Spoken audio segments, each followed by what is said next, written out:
Harry Potter and the cursed child.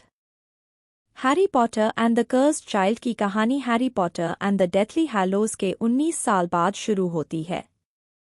अब Harry ministry of magic में काम कर रहा है और उसका परिवार काफी अच्छा चल रहा है। उसके 3 बच्चे हैं, James serious Potter, Albus Severus Potter और लिली लूना पॉटर। इस कहानी का मुख्य ध्यान हैरी और उसके मिडिल बेटे एल्बस के रिश्ते पर है।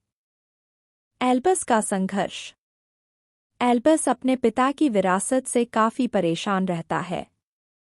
उसे हर जगह हैरी पॉटर का बेटा कहकर बुलाया जाता है, जिससे वह खुद को अलग-थलग महसूस करता है।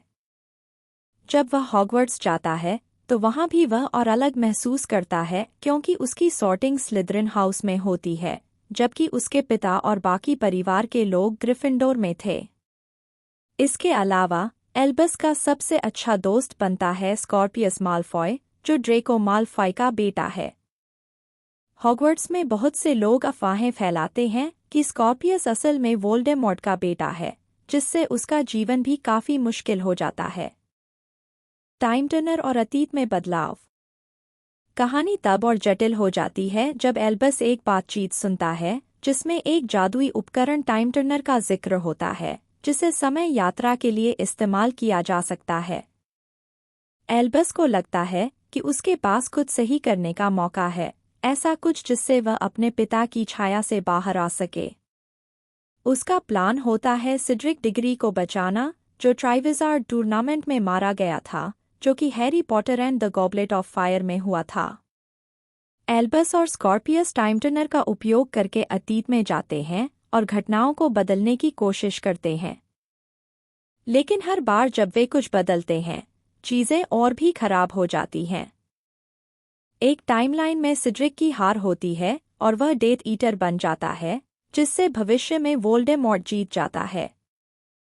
इस वैकल्पिक वास्तविकता में हैरी मर चुका होता है और हॉगवर्ट्स एक डार्क जगह बन जाती है जहां डोलोरेस अम्ब्रिज हेडमिस्ट्रेस होती है।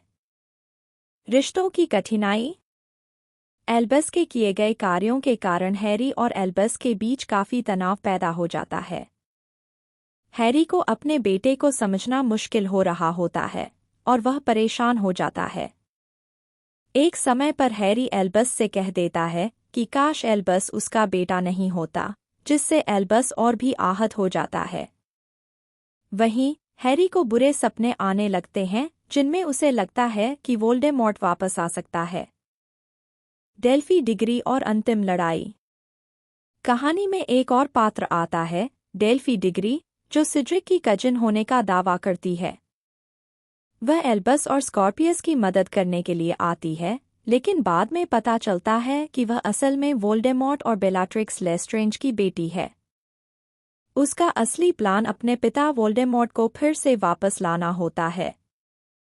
वह अतीत में जाकर वोल्डेमॉर्ट को हैरी को मारने से रोकना चाहती है, ताकि वोल्डेमॉर्ट भविष्य में जीत सके। कहानी के क्लाइमेक्स में हैरी, हरमियोनी, रॉन, ड्रेको और बाकी लोग भी टाइम टर्नर के जरिए अतीत में जाते हैं ताकि डेल्फी को रोक सकें। अंत में हैरी को अपने माता-पिता की मौत को फिर से देखना पड़ता है, लेकिन वह और एल्बस मिलकर डेल्फी को रोकने में कामयाब हो जाते हैं। कहानी का निष्कर्ष। कहानी के अंत में हैरी और एल्बस अपने मतभेदों को समझते हैं। हैरी यह महसूस करता है कि उसने अपने बेटे पर अनावश्यक उम्मीदें डाल दी थीं, और एल्बस को भी यह समझ आता है कि वह अपने पिता की विरासत से भाग नहीं सकता, बल्कि उसे अपनी पहचान